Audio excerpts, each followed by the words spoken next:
Hello friends, कैसे हैं आप। तो मैं वीडियो बनाने का मकसद मेरा कुछ भी नहीं है, बस दिल बहुत दुखी था आज, क्योंकि मैं कल रात को अचानक मोबाइल फ़ोन चला रही थी। तो चलाते चलाते स्क्रॉल करते करते मैं देख के चौंक गई। मैं इतनी देख के चौंक गई ना कि मेरा दिल भर आया कि हमारी एक यूट्यूबर आती हैं, बहुत बड़ी यूट्यूबर है वो, स्नैपी गर्ल के नाम से उसका चैनल है, स्नैपी गर्ल। और उनके हस्बैंड है जो राजवीर चौधरी, वो भी यूट्यूबर हैं बहुत बड़े। और उनका अचानक से एक्सीडेंट से उनकी डेथ हो गई। और मेरा अंदर से ना, मैं रो पड़ी, क्योंकि ये घटना हमारे घर में घट चुकी है, तो उसका हमारे जीवन पर बहुत बुरा असर पड़ा है। तो वो घटना हमारे जीवन में बहुत कहीं ना कहीं हमेशा छाई रहती है। जब किसी का ऐसा देखती हूँ ना तो बहुत दिल भर आता है। तो पहले तो भगवान उनकी आत्मा को बहुत बहुत शांति दे, और स्नैपी गर्ल जिनका नाम सपना चौधरी है, उनको इतनी शक्ति देना भगवान को, वो दुख से लड़ पड़े। पता नहीं वो दुख से कैसे लड़ेंगे, क्योंकि भगवान एक बार किसी को मार सकता है, बार बार तो किसी को नहीं मार सकता है।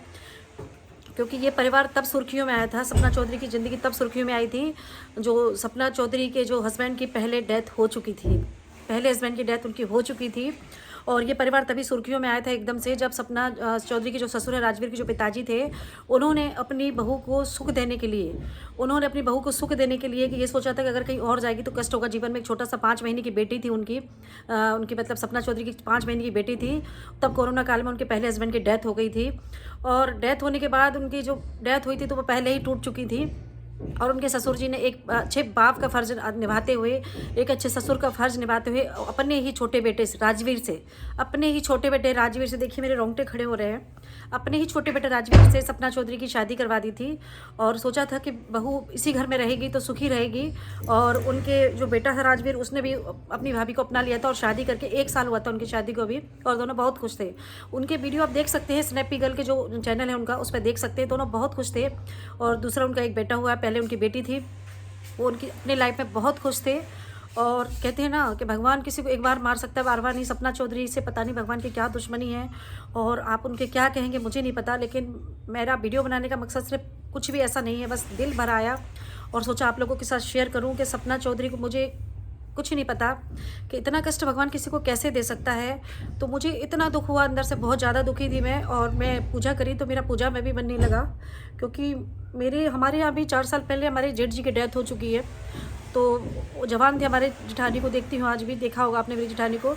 तो ये कष्ट बहुत बड़ा कष्ट है उनके लिए, और उनको आज उनका अंतिम संस्कार भी हो गया राजवीर जी का। और बहुत बड़ी यूट्यूबर है सपना चौधरी जी। तो भगवान उनकी आत्मा को शांति दे, और सपना चौधरी को इस कष्ट को सहन करने की शक्ति दे, कि भगवान एक बार कष्ट दिया उसके जीवन में बच्ची की में, और दोबारा वही कष्ट सेम दे दिया। तो पता नहीं भगवान को भी क्या मज़ा आता है। हम कहते हैं ना कि भगवान की मर्जी में ही हमारी मर्जी है, जो करता है अच्छे के लिए करता है। इसमें भगवान का क्या अच्छा था मुझे नहीं पता। मेरा बस कभी कभी अपने आप से ही सवाल होता है कि क्या करता है, और मैं ये दर्द किसी का नहीं देख सकती हूँ। तो मुझे बड़ा दुख हुआ था देख के, कि मेरा अंदर से मैं रो पड़ी थी। तो सोचा आप लोगों के साथ शेयर करूं कि आज राजवीर जी का अंतिम संस्कार हो गया है, और उस बच्ची पर क्या बीत रही होगी वो तो वही जाने बेचारी, लेकिन कष्ट बहुत बड़ा है। तो भगवान उनकी आत्मा को शांति दे, और मैं इससे ज़्यादा कुछ नहीं कह पाऊँगी। मेरा वीडियो बनाने का ऐसा कोई खास मोटिव था नहीं। तो भगवान उनकी आत्मा को शांति दे। और हमारी साथी हैं, वो यूट्यूबर है, तो बस यही कहना चाहती हूँ कि भगवान किसी के साथ भी इतना बुरा ना करे।